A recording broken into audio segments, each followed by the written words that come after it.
দেশ বিদেশের ব্যবসা বাণিজ্য আর অর্থনীতির সব খবর নিয়ে আমন্ত্রণ ওয়ালটন স্মার্ট ফ্রিজ বিজনেস রিপোর্টে। প্রায় 2 মাস পর স্বাভাবিক জাতীয় রাজস্ব বোর্ডের কার্যক্রম আন্দোলনে নেতৃত্ব দেয়া এনবিআরের 6 কর্মকর্তার দুর্নীতির তথ্য অনুসন্ধান শুরু। নবায়নযোগ্য জ্বালানি নীতিমালা বাস্তবায়নের প্রতি বছর বাংলাদেশের প্রয়োজন হবে $1 বিলিয়ন বিনিয়োগ, সরকারের একার পক্ষে সম্ভব নয় বলছে গবেষণা। আওয়ামী লীগ সরকারের সময় নেয় 31টি বাতিলকৃত জ্বালানি চুক্তি পুনর্মূল্যায়নের পরামর্শ সিপিডির, এমন সিদ্ধান্তে বিদেশি বিনিয়োগ বাধাগ্রস্তের শঙ্কা। এমন সব খবর নিয়ে আমাদের আজকের আয়োজন। ওয়ালটন এখন দেশের সীমানা পেরিয়ে পৌঁছে গিয়েছে 50টিরও বেশি দেশে। ওয়ালটন, ঘরে ঘরে বিশ্বজুড়ে। জাতীয় রাজস্ব বোর্ডের কর্মকর্তা কর্মচারীদের আন্দোলনের ফলে বিঘ্নিত হয়েছে ব্যবসা বাণিজ্য, ফলে কমেছে রাজস্ব আদায়। সোমবার রাজধানীর আগারগাঁওয়ে রাজস্ব ভবনে এক সংবাদ সম্মেলনে এমন তথ্য জানান এনবিআর চেয়ারম্যান। এদিকে আন্দোলনের নেতৃত্ব দেয়া এনবিআরের 6 কর্মকর্তার দুর্নীতির তথ্য অনুসন্ধান শুরু করেছে দুর্নীতি দমন কমিশন দুদক। আবারও স্বরূপে ফিরেছে জাতীয় রাজস্ব বোর্ড। টানা 2 দিনের কমপ্লিট শাটডাউন সহ প্রায় 2 মাসের আন্দোলন সংগ্রাম শেষে কর্মস্থলে ফিরেছেন কর্মকর্তা কর্মচারীরা।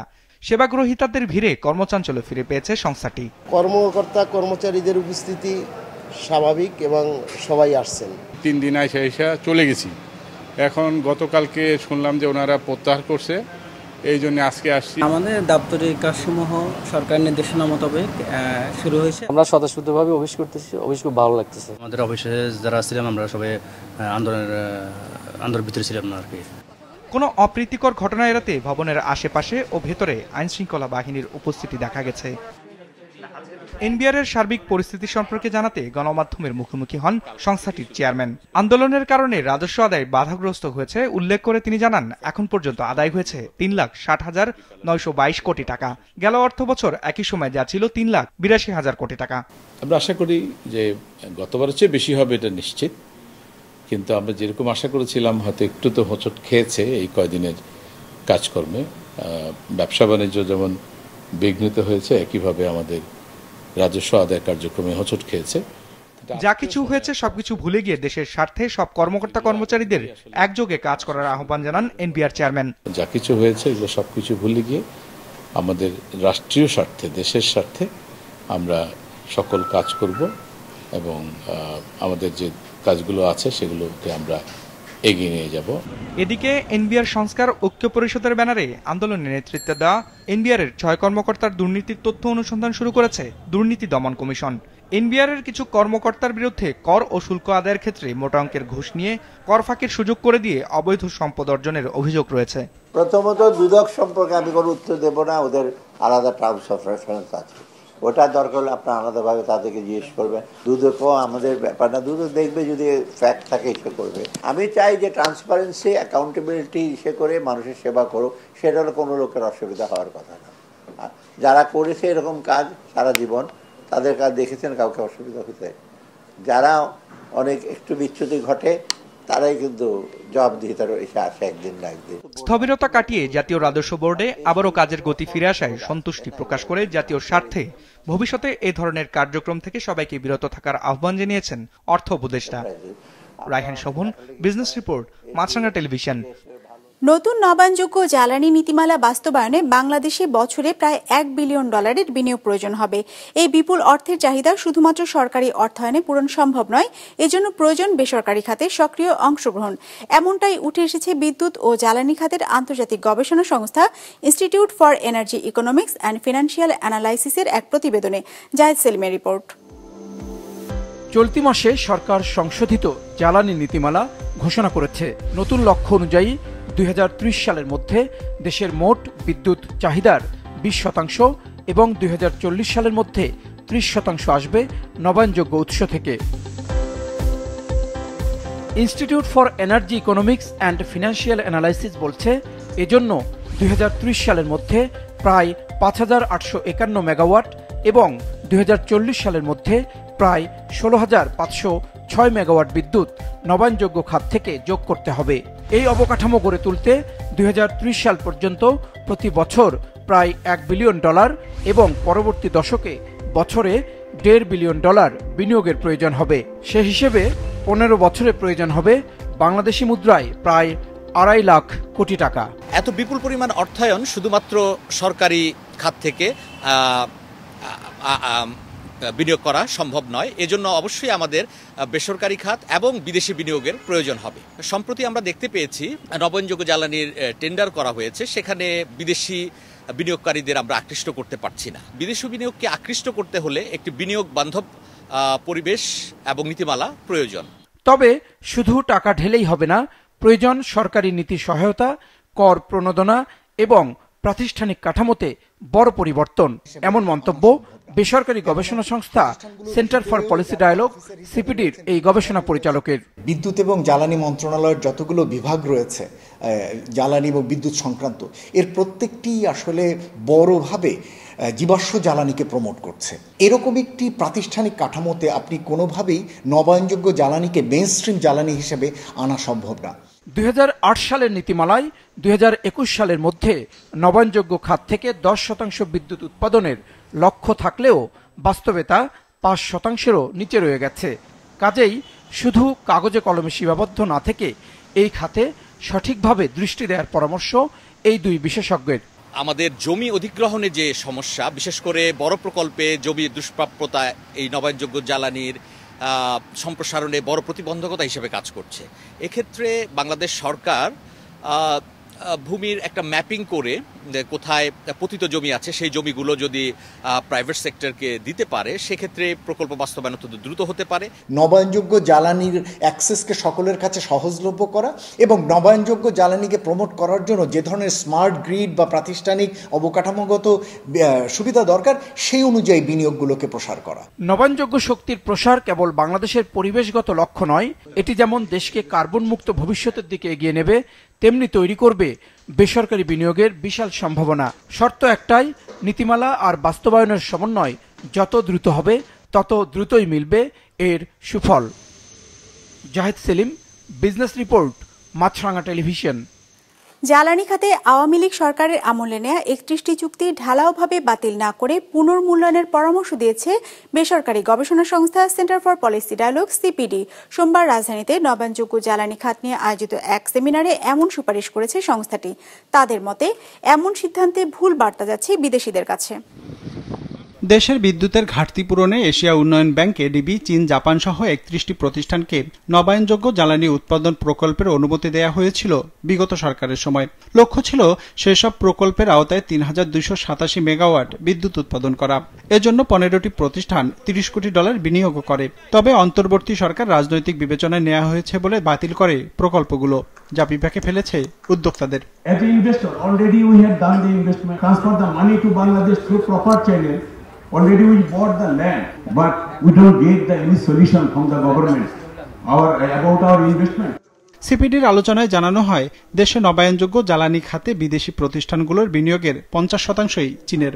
অন্তর্বর্তী সরকার যে প্রকল্পগুলো বাতিল করেছে, সেখানে 15টি কোম্পানি জমি কিনেছে সরকারকে কর দিয়ে। প্রকল্প বাতিলের ফলে অনেকে জমিতে বিনিয়োগ করলেও ক্ষতিগ্রস্ত হচ্ছেন। কেউ চাইলে তার অর্থ ফেরত নিতে পারছেন না, যা দেশ সম্পর্কে বিনিয়োগকারীদের নেতিবাচক বার্তা দিচ্ছে বলে উঠে আসে আলোচনায়। এটাতে বিদেশি বিনিয়োগকারীরা রয়েছেন, তারা ইতিমধ্যে বিনিয়োগ করে ফেলেছেন এবং প্রায় $300 মিলিয়ন মতো বিনিয়োগ হয়েছে। এখন তারা এটা যখন ক্যান্সেল হচ্ছে, এই অর্থ তারা ফেরত দিতে পারছেন না, যে জমি কিনেছে সেটা তারা বিক্রিও করতে পারছেন না। এই যে একটা বড় স্ট্যান্ডার্ড অ্যাসেট নিয়ে তারা বসে আছে, এটা আমাদের বিনিয়োগ পরিবেশের জন্য ইতিবাচক নয়। বিদ্যমান নীতিমালা অনুযায়ী 2030 সালের মধ্যে 20% আর 2040 সাল নাগাদ 30% বিদ্যুৎ উৎপাদন সক্ষমতা তৈরির লক্ষ্য নির্ধারণ করেছে সরকার নবায়নযোগ্য জ্বালানি খাত থেকে। সে লক্ষ্য অর্জন করতে হলে বিনিয়োগকারীদের আস্থা ফেরাতে আমলাতান্ত্রিক জটিলতা দূরীকরণের পরামর্শ দিয়েছে সিপিডি। সেই সাথে নবায়নযোগ্য জ্বালানি খাতে বিনিয়োগ সহজ করতে ডিজিটালাইজেশন, বারবার নীতি প্রক্রিয়ার পরিবর্তন না করা আর আইনগত স্বচ্ছতা নিশ্চিতের পরামর্শ সংস্থাটির। এলওআই এর ব্যাপারে একটি রিভিউ কমিটি করে সহানুভূতির সাথে যেগুলোকে নেওয়া যায় দ্রুত নেওয়া, যেগুলোর বোর্ড পরিবর্তন দরকার সেগুলোকে বোর্ড পরিবর্তনের জন্য সাজেশন দেওয়া এবং সেই ভিত্তিতে একটা পজিটিভ ভাইব বিনিয়োগকারীদের কাছে দিলে, অন্য যে ওপেন টেন্ডার প্রসেসে যে এখন আমরা টেন্ডার পাচ্ছি না, তার একটা বড় কারণ হচ্ছে বিনিয়োগকারীরা অলরেডি একটা দ্বিধার মধ্যে পড়ে গেছে।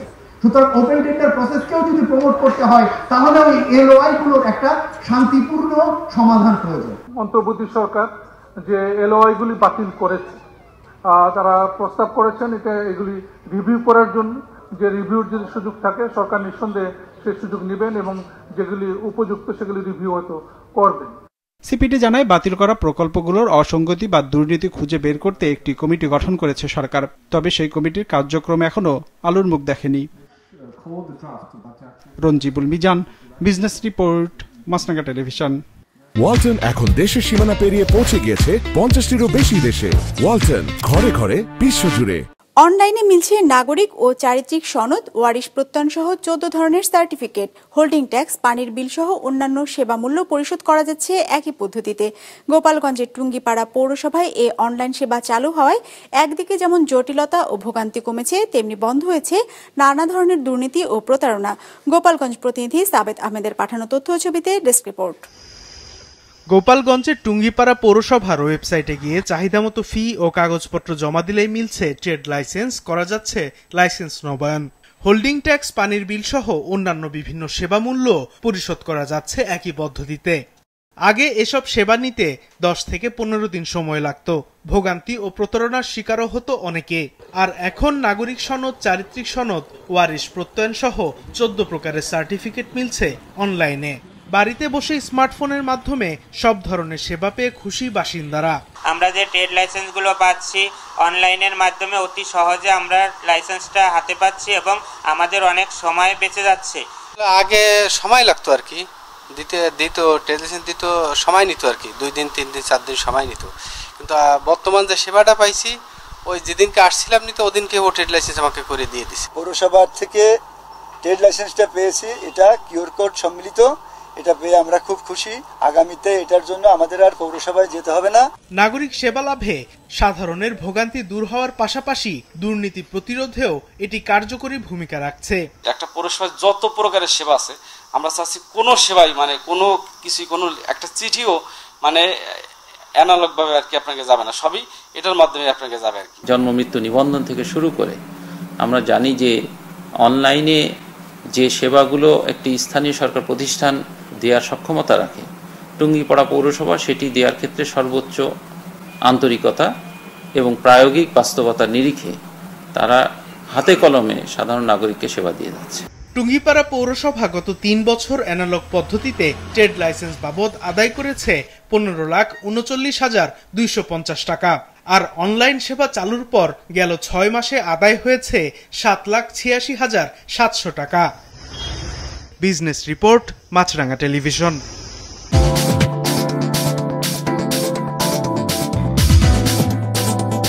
নেতিবাচক ধারায় শেষ হয়েছে ঢাকা স্টক এক্সচেঞ্জের লেনদেন।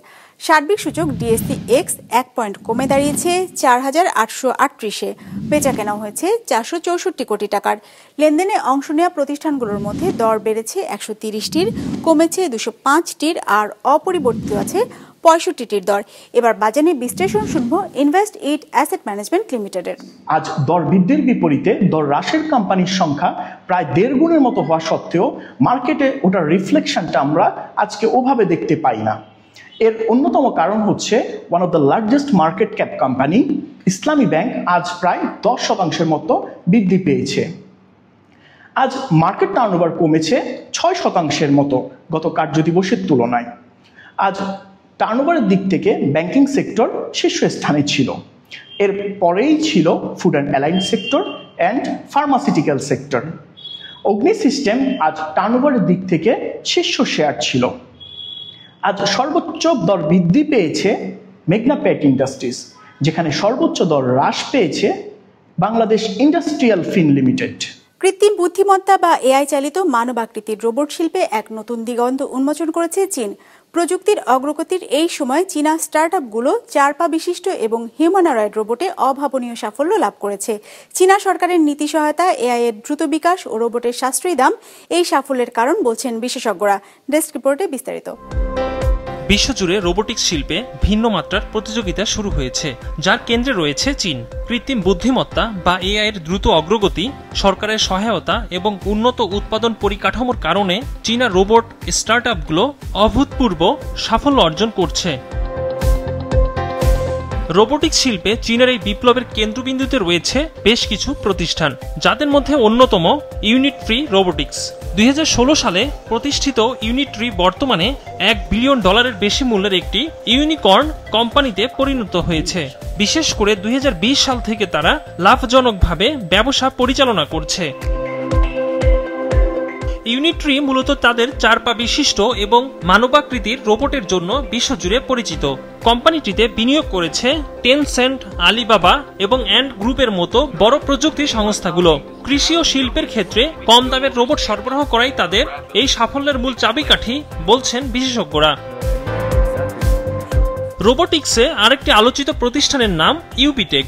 2025 সালের শেষের দিকে তাদের শিল্পভিত্তিক মানবাকৃতির রোবট ওয়াকার এস মডেল বের করে আলোচনায় আসে। কোম্পানিটির লক্ষ্য চলতি বছরে 500 থেকে 1000 ইউনিট রোবট গাড়ি প্রস্তুতকারক এবং লজিস্টিক সংস্থাগুলোর কাছে সরবরাহ করা। ভবিষ্যতে তারা গৃহস্থলী রোবট তৈরি করবে বলেও জানিয়েছে। রোবোটিক্স খাতে চীনের এই অগ্রগতির পেছনে বেশ কিছু কারণ দেখছেন এই খাতের বিশেষজ্ঞরা। বিশেষ করে চীনা সরকার রোবোটিক্সকে একটি কৌশলগত শিল্প হিসেবে বিবেচনায় নিয়ে খাতটিতে বিপুল বিনিয়োগ ও নীতি সহায়তা দিয়েছে। এআই এর দ্রুত বিকাশ ও ভিজুয়াল ল্যাঙ্গুয়েজ মডেলের উন্নতি রোবটগুলোকে আরো জটিল কাজ করতে সক্ষম করে তুলেছে। এছাড়া সাশ্রয়ী মূল্যে রোবট উৎপাদন করছে চীন। যুক্তরাষ্ট্র চীনের মধ্যে রোবোটিক্স আধিপত্যের প্রতিযোগিতা তুঙ্গে থাকলেও ধারণা করা হচ্ছে 2050 সালের মধ্যে বিশ্বের সবচেয়ে বেশি মানবাকৃতির রোবট ব্যবহৃত হবে চীনে। ইকরামুল ইসলাম খান, বিজনেস রিপোর্ট, মাছরাঙ্গা টেলিভিশন। দর্শক, আমাদের যে কোনো পর্ব নিজেদের সুবিধাজনক সময় দেখতে সাবস্ক্রাইব করুন বিজনেস রিপোর্টের অফিসিয়াল ইউটিউব চ্যানেল। ফেসবুক পেজে লাইক দিয়ে আপডেট থাকুন ব্যবসা বাণিজ্যের আলোচিত সব ঘটনা সম্পর্কে। আর আপনাদের মতামত জানান কমেন্টস অথবা ইনবক্সে। আজ এটুকুই, বিদায় নিচ্ছি, ভালো থাকবেন।